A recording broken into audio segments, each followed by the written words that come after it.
Pessoal, hoje é dia de conversarmos sobre o Batman do DCU. Isso porque o James Gunn falou sobre o Batman. Só que o jeito que ele falou deu aquela desanimada e ficou aquela sensação que o Batman ainda pode demorar um pouco para acontecer. E além disso, nas redes sociais tem toda a discussão por causa do primeiro episódio do Pacificador, já que nesse episódio apareceu a Coelha Branca, né, uma vilã do Batman, e teve uma espécie de choque de realidade para aquelas pessoas que querem o Batman Robert Pattinson no DCU. Então, gente, tem muita coisa pra gente conversar nesse vídeo, roda a abertura e vamos lá!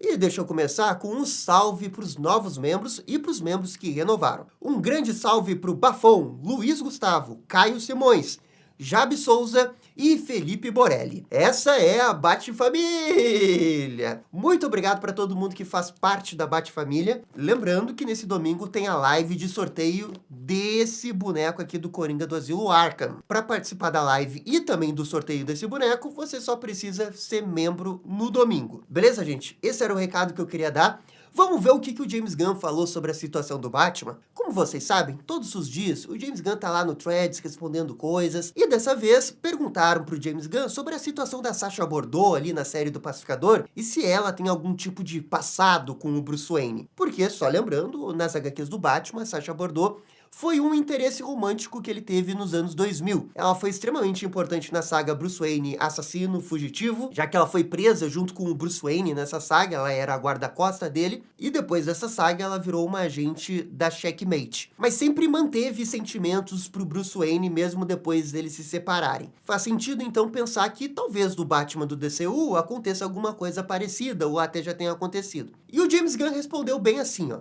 teremos que ver o que faremos com o Batman, porque ainda estamos descobrindo isso. Obviamente, sabemos algumas noções básicas sobre o futuro do Batman, mas também estamos descobrindo algumas coisas, então tudo está fluindo. E ok, essa é aquela frase um tanto quanto protocolar do James Gunn. Obviamente, o James Gunn nunca, mas nunca iria confirmar que o Batman namorou a Sacha Bordeaux numa resposta do Threads. Agora, eu acho essa resposta muito curiosa, porque ele não estava falando só da Sacha Bordeaux, ele estava falando de vários pontos. E a parte que ele deu certeza era, tipo, noções básicas. E a sensação que essa frase passa é que, por enquanto, o James Gunn está muito embrionário com o que ele quer fazer com o Batman. Talvez ele tenha uma ideia, talvez tenha um roteirista escrevendo, mas eles ainda estão, né, montando o personagem. Ele ainda quer estudar mais todas essas possibilidades de história, onde levar esse personagem, porque o James Gunn tem esse negócio que, para ele, não basta só adaptar o personagem. Ele não quer só fazer o universo da DC. Não, ele quer ter um olhar diferenciado para todos esses personagens. Por exemplo, o Superman. Claro, o Superman dele é como o dos quadrinhos, é o Superman mais próximo que a gente teve dos quadrinhos até hoje. Principalmente por pegar referências de várias épocas do Superman, seja da Era de Ouro, de Prata, do pós-crise, dos 952 e etc. Esse Superman, sim, é uma colagem de referências, mas ele teve um diferencial que, na opinião do James Gunn, foi a questão do Krypto. O James Gunn entende o Krypto como a peça diferenciada que faz esse Superman se destacar perante os outros Superman live action. E eu acho que ele quer fazer uma coisa tipo isso com o Batman. O que o Batman tem que, dentro do lore dele, nunca foi explorado nos filmes, e que pode ser utilizado como um gancho para criar uma história emocionante ali, puxando pro arco do personagem e tudo mais. Porque o James Gunn é esse cara que sempre se importa primeiro com a história, o que a história quer contar, como é que o personagem vai evoluir, se ele vai evoluir, e aí sim ele começa a trabalhar mais a fundo o personagem. A sensação que eu tenho do James Gunn, e vendo tudo que ele já escreveu antes, é que ele poderia utilizar essa relação Batman e Robin, Batman e filho, o que um ajuda o outro, o que o Robin ajuda o Batman, o que o Batman ajuda o Robin, uma grande história contada acontecendo em Gotham. Esse que eu acho que vai ser o diferencial do Batman Brave and the Bold. Quando ele fala esse tipo de frase, também estamos descobrindo algumas coisas. Claro, isso faz parte do processo de criação do personagem antes de escrever uma história. Na verdade, você tá descobrindo o personagem antes, durante e depois de escrever uma história. Os pormenores desse Batman, ele namorou a Sacha Bordeaux. Esses pormenores que eu acho que ele ainda não definiu. O que eu acho que ele já definiu é essa parada mais geral que ele quer dar pro arco do personagem, o diferencial desse Batman. E, de novo, o diferencial desse Batman não pode ser só a questão visual. Eu quero um Batman mais fantasioso, como nos quadrinhos. Porque pro James Gunn isso não é o suficiente. Claro, tem sim a parada visual, é importante. A gente viu a Fortaleza da Solidão, que é muito próxima dos quadrinhos ali no filme de Superman. Pra ele isso é importante, mas antes disso tem a parada diferenciada que para destacar o filme do Superman.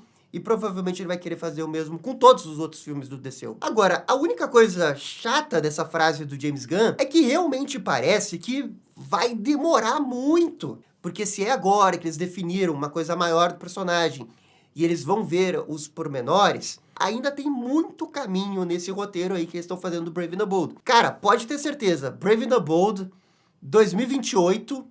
ou 29. Dá pra ver que desde que o filme do Superman estreou, o James Gunn tá falando muito mais de Batman, Mulher Maravilha, da sequência do filme do Superman. Claramente, Batman e Mulher Maravilha agora são prioridades. Antes da estreia do Superman, eu não acho que era. Talvez tudo isso tivesse um pouco bloqueado pela Warner, no sentido de, vamos esperar o filme do Superman sair, ver como é que ele vai performar na bilheteria. E aí você pensa Batman e Mulher Maravilha. Como o filme performou bem, fez 600 milhões de dólares, fez o que se esperava, o mínimo dele, lá internamente deve ter desbloqueado o Batman e Mulher Maravilha, e agora eles devem ser prioridades. E aí eles estão vendo, né, como o James Gunn não é o roteirista do Brave and the Bold, tem um tal de roteirista secreto aí que ninguém sabe quem é, as coisas estão andando bem devagar, mas estão andando. A da Mulher Maravilha parece que tá andando mais rápido. E aí a velocidade que o roteiro do Brave and the Bold e Mulher Maravilha andam tem mais a ver com o talento individual do roteirista, do quanto que ele escreve rápido, do quanto que ele teve aquela ideia genial pra pegar o diferencial do personagem e escrever em cima disso. Convenhamos que a Mulher Maravilha é mais fácil de encontrar o diferencial, porque só teve um live action nos cinemas da Mulher Maravilha, da Gal Gadot. E era uma Mulher Maravilha inspirada nos Novos 52, que é também a Mulher Maravilha que os fãs não gostam tanto. Então você tem toda uma história, um lore da Mulher Maravilha, principalmente ali do Jorge Pérez pra frente, que você pode se inspirar para pegar esse diferencial. Eu acho também que a Mulher Maravilha tem que usar mais os deuses do Olimpo.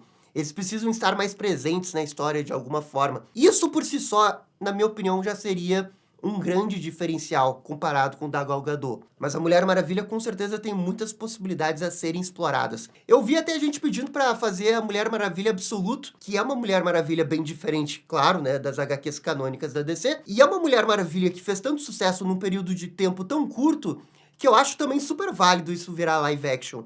Porque ela é muito foda. Cara, seria muito legal o DCU ter uma Mulher Maravilha inspirada na Mulher Maravilha Absoluta. Mas assim, provavelmente não vai ser alguma coisa como George Pérez, Greg Rucka. Agora o Batman tem essa questão. Ok, queremos explorar a relação Batman e Robin, Batman e filho. Aí tem que escrever isso de um jeito que nunca foi feito no cinema, né? E é difícil também, porque já teve o Batman Forever. Mas nunca adaptaram Damian, né? Ok, então pega ali a origem do Damian, adapta mais ou menos Batman e filho. Tem muitos obstáculos a se definir o Batman.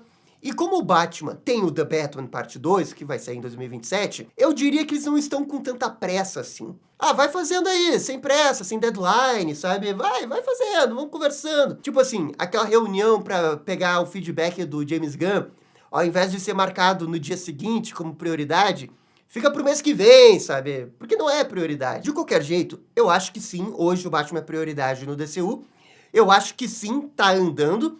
Não tá correndo, mas tá andando. O que eu realmente lamento nisso tudo é só começar a fazer isso agora que o Superman estreou. Pô, o cara anunciou o filme do Batman lá em 2023, em janeiro. Não, eu quero fazer o Batman aqui com o Robin. E desde então, o negócio não foi pra frente. Eu lembro que teve uma época que se falava num roteirista do Brave and the Bold. E aí, de repente, parou de se falar isso. Talvez tenha acontecido alguma coisa aí nesse período de 2023, 2024, que eles falaram que, não, vamos deixar esse roteiro pra depois. São 2 anos que eles poderiam ter adiantado esse roteiro, deixar o roteiro engatilhado. E daí, só agora, vamos ver o Batman, vamos ver o personagem do Batman. vamos ver o world building do Batman, vamos ver o Robin do Batman e... ok, agora sim a gente vai escrever. São muitas etapas de construção de filme que poderiam ter sido feitas lá atrás para acelerar esse filme. E é isso que eu lamento, porque demora mais ainda para o filme sair. E é um filme que, quer queira ou não, ele anunciou em 2023. E hoje a gente fala de um lançamento do filme para 2028 ou 29. 6 anos até esse filme sair. É muita coisa, né? Digamos assim que o conteúdo do que ele tá fazendo, eu acho que ele tá lidando bem com isso. Eu acho que ele tá com uma mentalidade muito boa, ele tá com boas frases, ele tem uma boa visão de onde que ele quer levar. Como que essas coisas foram acontecendo, na ordem como elas foram acontecendo, que aí eu não sei se eles poderiam ter feito diferente. Sabe? Para adiantar as coisas lá atrás, porque daí agora... pô, se você tivesse com o roteiro engatilhado, você poderia escalar o Batman no ano que vem, sabe? Mas não, pelo jeito, o Batman vai ficar pra escalar em 2027. É que realmente é engraçado porque eles não estão com pressa, esse é o ponto, eles não estão com pressa. E nós fãs que estamos com pressa, nós somos muito impacientes. A gente tá sempre discutindo, a gente tá sempre querendo as coisas pra ontem. É verdade, isso é um defeito meu e eu sei que tem muitas outras pessoas que também querem para ontem. Nós somos impacientes. É que eu também fico olhando o tempo perdido lá atrás, sabe? Eu costumo ser paciente no geral. Eu entendo que cada pedaço você tem que fazer devagar, você tem que fazer com calma, você tem que saber o que você está fazendo antes de começar a escrever de qualquer jeito, você tem que saber onde você quer chegar, isso é muito importante. Mas também teve 2 anos que os 2 projetos ficaram praticamente congelados. Quer queira ou não, cara, são muitos dias, é muito tempo com projetos parados. Se realmente aconteceu esse negócio de vamos bloquear Batman e Mulher Maravilha para esperar ver o resultado do Superman, eu consigo entender a precaução, o medo, né? Até vamos olhar para o passado ali, o histórico recente da Warner não era bom com filmes da DC, mas ao mesmo tempo, cara, era meio óbvio que o filme do Superman iria fazer 600 milhões. Óbvio que imediatamente depois do filme do Superman as pessoas iriam querer ver um filme da Mulher Maravilha e do Batman. Você poderia ter se preparado para isso, você poderia ter antecipado esse movimento. E hoje estar com esses 2 projetos de uma forma mais avançada. Para mim, esse é o ponto negativo da gestão do James Gunn e do Peter Safran, né? Deixar as coisas muito no marasmo, vamos ver, 2023, 2024, e agora sim que as coisas estão andando mais rapidamente. Estou feliz com o que eles vão fazer, com certeza, estou muito hypado, acho que o Batman Brave and the Bold vai ser muito foda. Acho até que o filme da Mulher Maravilha vai ser melhor que o Brave and the Bold, por causa de ser uma Mulher Maravilha próxima dos quadrinhos, sabe? Mas é aquele negócio, né? 2 anos, 23, 24...